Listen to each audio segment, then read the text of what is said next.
Assalamualaikum warahmatullahi wabarakatuh. Perkenalkan kami dari kelompok yang akan mempresentasikan hasil penelitian yang berjudul Prediksi Customer Churn pada Perusahaan Telekomunikasi yang menggunakan Random Forest dan Teknik Oversampling SMUTE yang beranggotakan yang pertama Saya Nadia Haliza dengan NIM 12350121563. Lalu rekan saya. Saya Putri Maharani dengan NIM 125012300. dan saya Salsabila Amalia dengan NIM 12350121680.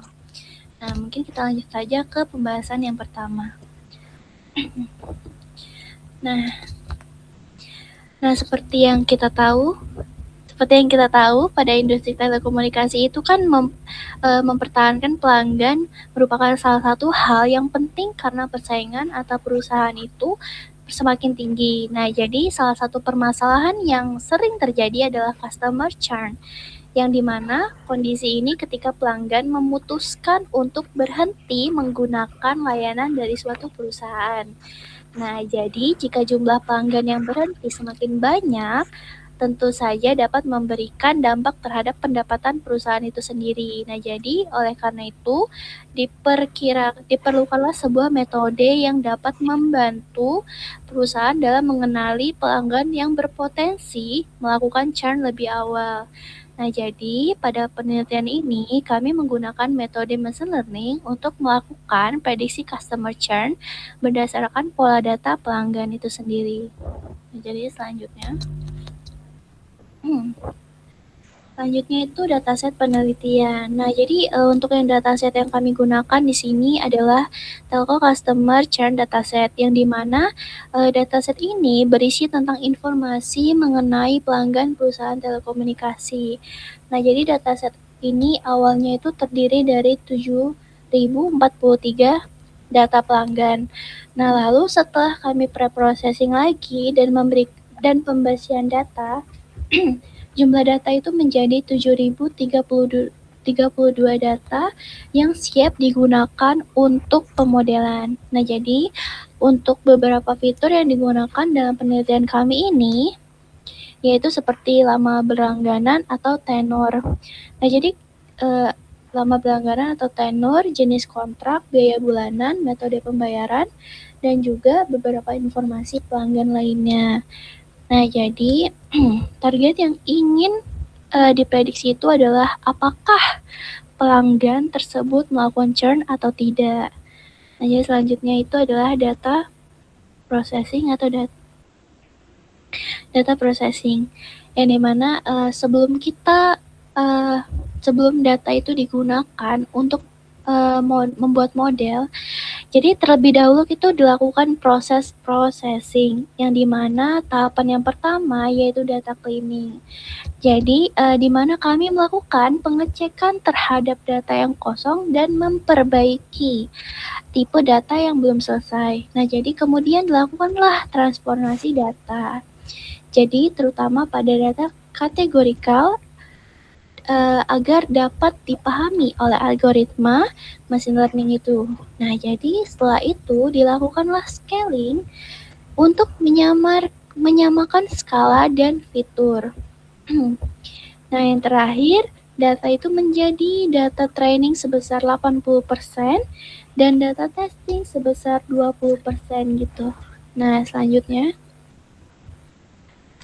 itu di sini adalah exploratory data analysis. Nah, jadi pada tahap ini kami itu melakukan analisis awal terhadap data untuk mengetahui pola yang terdapat pada pelanggan.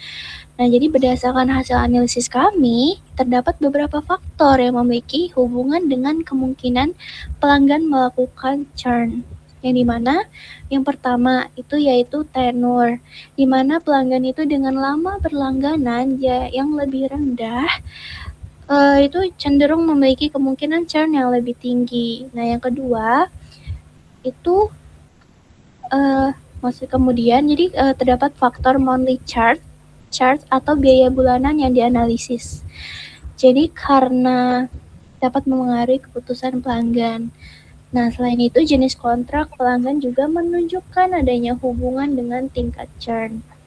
Nah, jadi selanjutnya akan dijelaskan oleh rekan saya. Selanjutnya yaitu metodologi penelitian. Nah, alur penelitian ini dilakukan beberapa tahapan, yaitu yang pertama ada pengumpulan data. Di tahap ini menggunakan dataset telco customer churn sebagai sumber data penelitian. Yang kedua yaitu data cleaning, melakukan pembersihan data seperti menangani data kosong dan memperbaiki tipe data. Yang ketiga yaitu data pre-processing. Di sini melakukan transformasi data agar dapat diproses oleh algoritma machine learning. Yang keempat yaitu exploratory data analysis. Nah, di sini kami melakukan analisis pola dan hubungan antar variabel. Yang kelima yaitu ada pemodelan machine learning. Di sini kami menggunakan algoritma random forest dan juga XGBoost. Yang keenam yaitu evaluasi model. Nah, di sini mengukur performa model menggunakan akurasi, precision, recall, dan juga F1 score.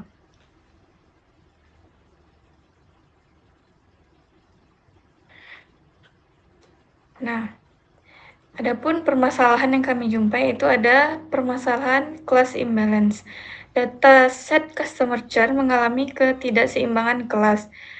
Nah, jumlah kelas yang tidak churn itu lebih banyak daripada kelas yang churn atau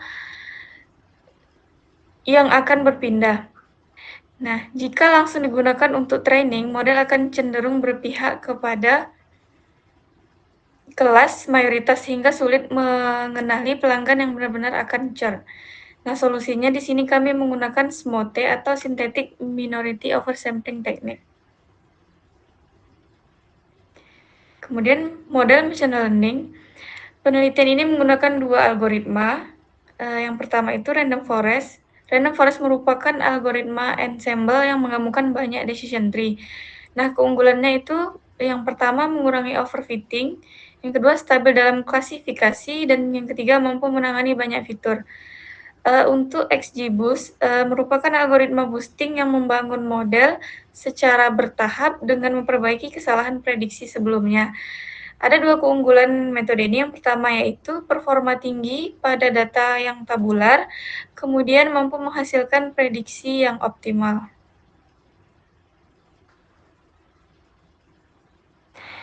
Nah, skenario eksperimennya yang pertama yaitu tanpa SMOTE.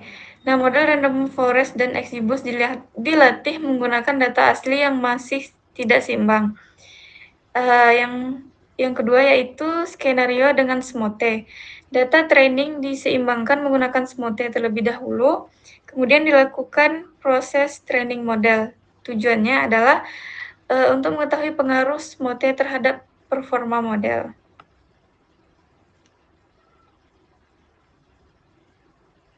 Selanjutnya akan dijelaskan oleh Nadia Haliza. Nah, untuk selanjutnya hasil evaluasi model. Jadi evaluasi dilakukan untuk mengetahui kemampuan model dalam memprediksi pelanggan yang berpotensi mengalami churn. Pengukuran performa dilakukan menggunakan beberapa metrik, yaitu akurasi, precision, recall, dan F1 score. Jadi pertama untuk skenario yang tanpa SMOTE, untuk kedua model, pertama random forest itu akurasi itu 88,5%, recallnya 42,1%, dan F1 score-nya itu 56,3%. Lalu untuk algoritma XGBoost-nya, akurasinya itu 89,2%, recall-nya 48,6%, dan F1 score-nya itu 61,4%. Nah, setelah kita olah dengan menggunakan SMOTE, kedua model tersebut semuanya tuh meningkat. Untuk akurasinya itu 91,3% untuk random forest, recall-nya 81,2%, dan F1 score-nya itu 84,6%. Sedangkan yang XGBoost itu dia meningkat, akurasinya itu 93,7%, recall-nya 85,4%, dan juga F1 score-nya itu 87,7%. Lanjut.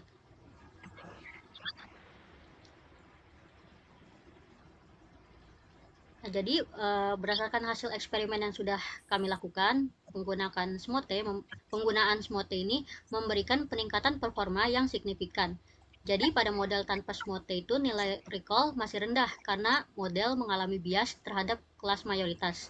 Nah, setelah kami menggunakan SMOTE, nilai recall-nya meningkat dan model lebih mampu mendeteksi pelanggan churn. Lalu nilai F1 score-nya mengalami peningkatan. Jadi model terbaik yang diperoleh itu XGBoost setelah menggunakan SMOTE dengan hasil akurasinya itu 93,7%, recall-nya itu 85,4% dan F1 score-nya itu 87,7%. Lanjut.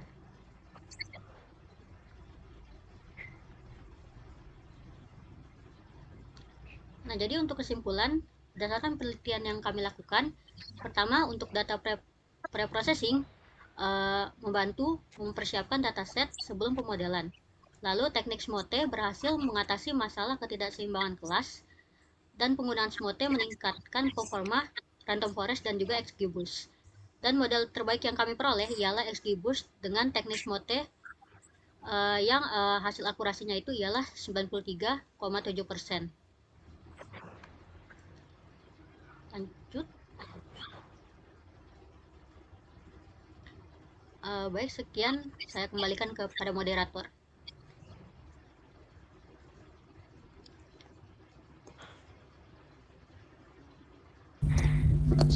Baik, demikianlah presentasi kami